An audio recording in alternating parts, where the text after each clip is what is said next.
South Africa, the rand fell by 2.5% against the dollar on Tuesday.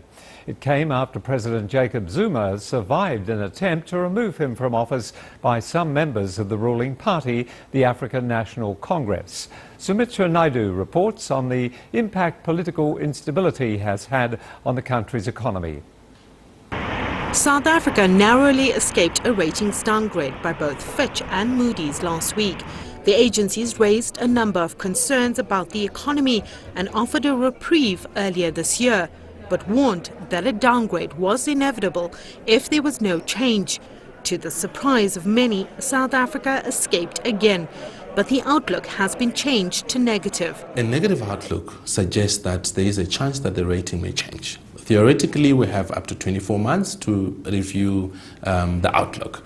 But for us to continue to have a negative outlook for a longer period, we need to believe that some of the weaknesses that we're seeing in the economy, the government will be able to turn around that. The ratings agencies want to see higher growth and less unemployment. Both are areas that South Africa has failed to correct thus far. Unemployment is up at 27.1%.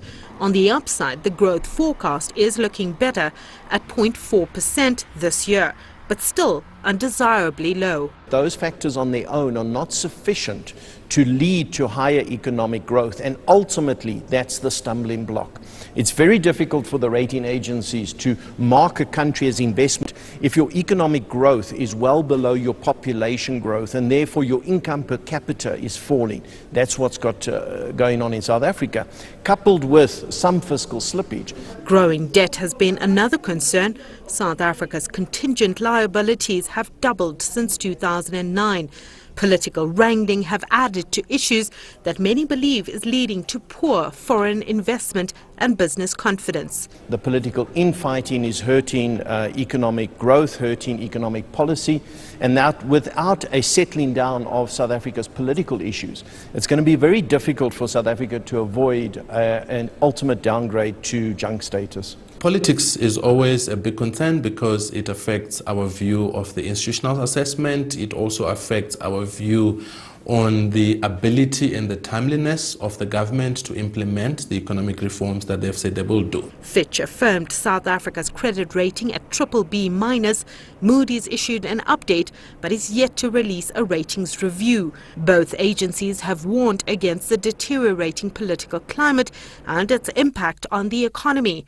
South Africa now awaits one more decision. The one that we're really worried about is S&P Global Ratings. We've seen a number of warnings coming from them this year. If there's going to be a move against us, it's likely to come from S&P Global Ratings.